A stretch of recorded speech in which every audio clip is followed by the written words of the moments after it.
Hey guys, in this video I'm going to talk a bit about why I think now is one of the best times ever to be in business for yourself, at least part-time. So I'm Daniel Norton, photographer here in New York. If you guys don't know, this channel is all about kind of my business philosophy and some demos and stuff like that. If you're interested in that stuff, if you're a photographer or a creator or any kind, please subscribe. Anyways, so I'm just thinking, I was actually having this discussion the other day with somebody who was thinking about taking on like a second part-time job because they needed some money. And it made me think they were kind of a creative person. And I said, now, which I kind of said at the beginning, is one of the best times ever to be in business for yourself. Why not try to put that little extra effort you're going to put into this extra job? It was for savings. It wasn't like they were going to be kicked out of their apartment. And maybe start a business instead. And it just made me start to think of all the things that are out there that are available to us. So I'm going to kind of talk about a few of those things here, and this might be applicable for you if you're going into business, so you can use some of these things. So the first thing is, right now is it's so easy to accept money. So back in the day, you basically had a few options. And this is even 10 years ago, really. You could take credit cards, which was like it was very expensive. You had to get a machine. You had to get approved, blah, blah, to get it. And you paid a fee for each kind of card you took, a monthly fee, and you paid, a percentage of every transaction. And in addition, it generally needed to be plugged into the wall to a phone line, and usually you would have a dedicated phone line, but you didn't have to. And that's it. And if you were to take, let's say, payments over the phone, it was tremendously risky because taking payments over the phone, chargebacks were easier, right? So you really wanted to swipe cards. So it really limited you, right? You could also take checks, I suppose, but that was very risky for a small business. And I would only ever take checks. I actually take quite a bit of checks because I did commercial photography and I got them from big companies, so that's a little different. But taking them from independent customers, you're really only going to want to do that if you can get it ahead of time. Like, let's say you're a wedding photographer and you're getting a deposit months ahead of time, right? Then maybe you take a check for that. Or cash, of course, was great, but cash is a pain in the butt to track, and also people don't always carry much cash with them, and it was harder to do like an upsell, right? Because if somebody came to you and they were like, oh, I want this, and they brought the money to pay for it, and then you were like, oh, you could get this too, they might not have the cash for it, right? So what do? So all that being said, things like Square, I remember when the first one came out, it was like a little tiny, it was a Square. I don't think it's a Square anymore. You stick it on top of your phone, boom, you swipe it, you're good to go, right? You could basically take a credit card on the spot with a swipe. Now the newer ones can take the chip. I've seen, you go to a lot of coffee shops in New York, they have the ones that are actually almost look like iPads, and they spin around. It's like a full Square machine. And all that stuff is way cheaper than it used to be. And most of the time, especially if you're going on smaller levels, you're only charged when you actually make a sale. Which means that as soon as you start thinking you want to be able to start a business, you can just get it. Right? You don't have to pay, just to have it, which is one of the things about having a credit card machine, right? Now, if I think you still have that same problem. Someone was to call you on the phone, you're not going to be able to swipe it. But there's things like QuickPay, Zelle, or Zelle, I think is how you say it. There's Venmo, this Cash App. There's all these other things that people can send you.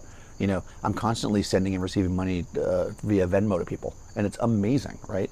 With Venmo, now I don't have to worry about swiping their credit card or whatever. They can just send me the money on Venmo. Easy as that, right? You can do PayPal, which again takes a fee, but they're only taking a fee when you use it.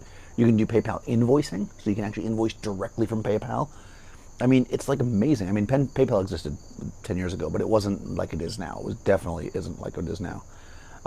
So all that, just the ability to accept money, you can't imagine, unless you were in business before this period, how relieving that is for a small business. Again, I mostly did commercial photography, so I was shooting for bigger companies, so it wasn't as big of a deal. But if you're looking at anybody who's selling things, like smaller things, having the ability to take a credit card is huge. Or even headshots and stuff. I didn't want to take a check for a headshot necessarily, because I was kind of actors, no offense.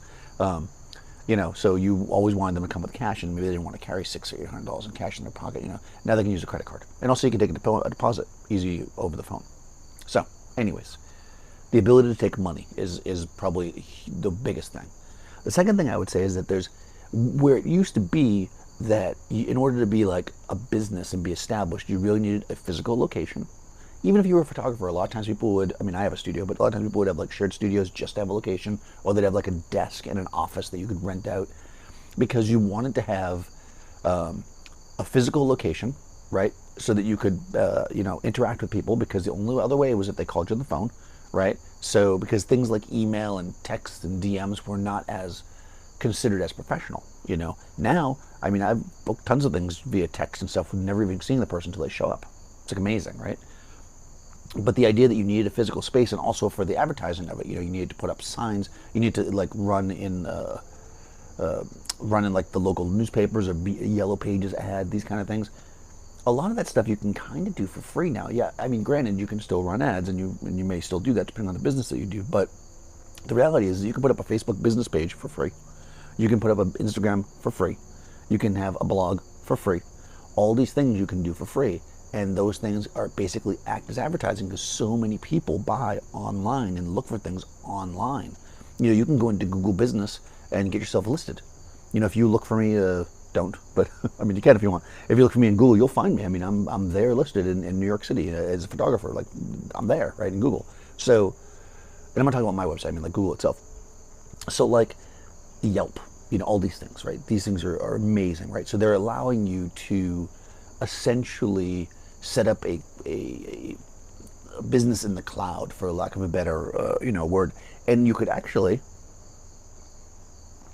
even as a photographer, if you wanted to do studio work, you could find a place, and there's plenty of them, that you can rent out, by the hour or by the day. So when you do have the gigs, you can shoot there. So you don't even have to keep the overhead of a studio, right?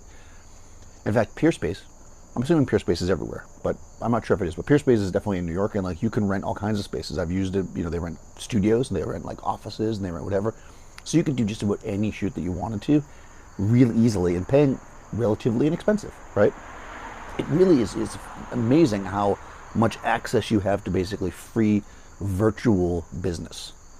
Now, yeah, you do want to spend some money, and I've mentioned this in other videos. You do want to have your own URL. I think you want to have your distinct email, but at the same time, that's very minimal costs. You would have been doing that anyways. Now, like 80 to 90% of what you can use to advertise yourself, depending on the market you're after, but 80 to 90%, I would say, you can do online, and very inexpensively, and very targeted. Very targeted. I mean, I remember getting mailing lists of like 3,000 art directors, and sending postcards out constantly. And like, that's expensive, and now you don't need to do that. I mean, you still can, and actually, depending on the kind of work you do, you might do that. But really, you can very much target things so much easier than you ever could before. People are much more available to be reached. That also means other people can reach them, so you got to be clever, but that's a whole other video. We talk about actually marketing like that. But anyways, so yeah, the fact that you can accept money easily, the fact that you can set up a virtual business, and then the other thing is, especially if you're selling things that are like prints and albums, or if you're selling physical things, because let's say you do art, there's websites set up that just do that. You can literally just set things up and be like, okay, I'm going to upload all my photos. I mean, I did this charity job like a couple years back now, maybe 3 or 4 years back, but anyways, where we shot people. It was like for a horse thing. We shot people with this beautiful horse. It was amazing. It was actually really, really cool. And all I had to do is I uploaded everybody's pictures as proofs up to this website, and they went on there, and it was all priced out, where they ordered whatever prints they wanted, and they literally just got shipped to them. Like, that was it. Like, I didn't do anything. All the markup was there. You can pick how much you want to mark it up. You can, pick the different shipping they can choose from. You can decide what sizes they're allowed to have. That way they don't order some gigantic print when you only put a small file up or whatever. All that's there.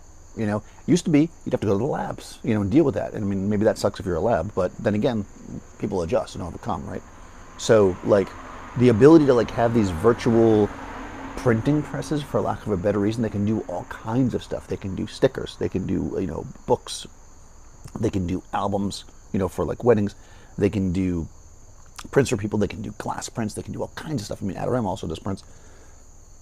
They do a pretty damn good job as well. And what's cool about this is, so that's like your storefront without having to create anything. You can literally have no overhead. Like, let's say you're an art photographer. So you're out photographing, I don't know, landscapes or whatever, and you want to sell big prints of them. You can literally put all that stuff online, and it doesn't cost you anything unless they buy something. That's the beauty of it. See, it used to be you'd have to make all this upfront investment. Now, a lot of the on-demand stuff is really making it easy for us, print on demand. And even for like, okay, so an example would be, if you're watching this actually on a computer and not on your phone or on a TV, which I know a lot of you do, probably underneath the video, you're seeing like a little strip down there with t-shirts. Those are just fun t-shirts that I sell. I use Teespring, you know. Basically, I put up my different ideas up there. And when you guys buy a t-shirt, they print the t-shirt for you and send it out. There's no pre-production of having to make 50 or 100 or whatever in order to keep them to be, you know, within the price range that they are pretty cheap. It's amazing, right? It's so cool. So you're making, I mean, actually, most of mine are just fun little goofy things, but like Seth has photos on his, he has his photos on t-shirts and on other pieces of clothing, and you can basically buy his work on clothes, and it's another way to make money as a photographer, if you're out there or an artist.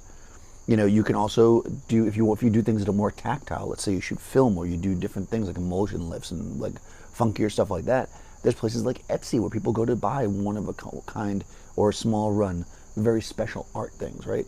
This is something new, right? So now you've got these virtual storefronts that print on demand. Then you've got very small communities, right? You don't have to go to, although you still should because it's super fun, you don't have to go to the Saturday art fair, right? You can actually set up an Etsy shop. In fact, you should do both. Maybe that's a whole other video, but you know, you should go to the art fair to meet people and make sure you give cards to your Etsy store.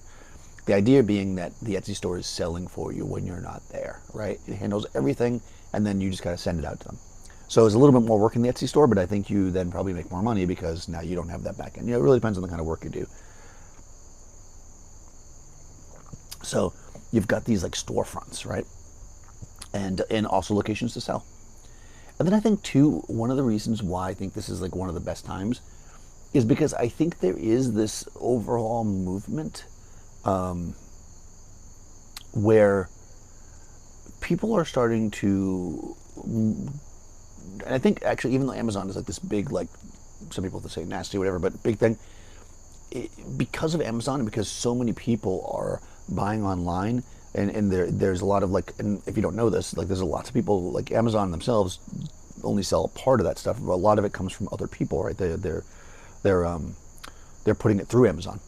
And because of that, people are much more open to this idea of like, just like buying stuff online and being able to sell stuff online and that whole thing. Like it's really changed the way that we deal with stuff in general, right? People are quick to use their Apple Pay or their Amazon or whatever and to buy stuff from you online, sight unseen. They look at it, it's digital, it's good, right? Print on demand. It's really become the way things are, and it really lowers your overhead, because one of the things that's difficult about going into business, one of the most difficult things, is all the overhead, right? You can do, I mean, you can think about, well, okay, you got to make money, whatever, but let's say that you're doing a part-time business, right? So you don't need the money, right? You're doing it as supplemental, or you're going to build towards doing it full-time. So that means you're not desperate to run around and make every penny you can make, right? The main thing that you're trying to do is just sell what you can. But if I'm starting a part-time business and I have to invest $15,000 up front in like making, you know, buying stuff in bulk so that I don't have to, you know, so I can sell it at a reasonable price, that's gonna suck, you know? So you can do these virtual things, cost you way less or nothing, and yeah, you make less. I mean, that is the turnaround, right? That's the difference, right? Everybody has to make money, it's a business, right? So if I am, like the t-shirts I was saying, when I have those t-shirts and they're like 20 bucks or whatever, yeah, like I'm only making like $2, something like that. I mean, I mark them just barely over the cost because I want you guys to get them as cheap as possible. I'm not making much on it. If I was to print 500 or 1,000 of those t-shirts and house them in my basement or whatever, I could probably sell them for the same price and make $10. But now I've had to print all those shirts and store them and take a risk that like I sell all the larges, but then I'm stuck with triple X's or whatever, you know. So you gotta like think of it like that, right? It's less risk. So that's it, right? Right now is a great time to go into business for yourself because I think that there's less monetary risk up front. You can basically do a lot of it with just investing time. And once you've invested that time and, you know, then you start doing your marketing and stuff, which we'll talk about in other videos, even if it doesn't succeed, all you've really lost is time for the most part. And yeah, I mean, time's important, granted, but you will have learned, right? Because anything that doesn't work is a lesson. So if you go out there and you start this, you know, business, let's say a t-shirt business, and you want to sell your photography images on t-shirts and socks, let's say, and that doesn't do so well for you. Well, what have you really lost? You're already going to shoot the pictures anyways. You still own those, right? You took the time to set up the site, you took some marketing, maybe a little bit of money to invest in that, and it wasn't a huge loss. If you had printed out 10,000 pairs of socks and didn't sell them, that would be a huge loss. And you'd be over at one of these discount stores trying to get anything for them, just to basically blow them out. So, yeah, I think that that's a huge advantage. I think that's one of the main things that you can look at and say, this is the time. So I know the last one, kind of going back again, it was this idea that, like, I just think it's a mental state. I think people are much more open to the idea of not having to go places and buy stuff in person. And just to end this on a little bit of a different swing, that also means that if you are willing to make the investment and you do have a physical storefront and you do something very specialized, you can charge more, because most people don't need the extra service, but those that do will pay for it, right? So that's the other end of it, right? If you do something very special, you custom make these, wedding albums in front of them, with prints, and it's like very elaborate, and it can't possibly be done print on demand, then you're going to charge for it. I mean, it's just the way it is, right? So it's kind of nice that it moved in that direction. So I think all those reasons are why. Now, I know a lot of you guys watching this are in business or want to be in business, or maybe you watch this because you want to do photography, but you do other things. How do you use these things? How do you use these kind of, I'll call them modern business tools to assist you? Do you use them at all? Do you guys take credit cards? Do you have, Facebook business pages? Do you, use Etsy or do print on demand stuff? I mean, I do, clearly. I mean, I've already pointed them all out. And I think that by diversifying and doing this kind of thing, you will actually have a stronger business in the long run. Because even if you, let's say, are a photographer and you're shooting weddings and you offer a few other little things and you only make a few sales of those a year, that's still extra sales you wouldn't have had. So anyways, leave some comments, let me know what you guys think. If you want more of these business videos, more stuff that you want to hear, because I'm kind of like going through my list of what I think is important, but I am getting questions already. I got a comment today that was asking about a business thing, so I'll try to throw that into a video, and we'll go from there. And if you haven't subscribed or rung the bell, please do, and I'll see you next time.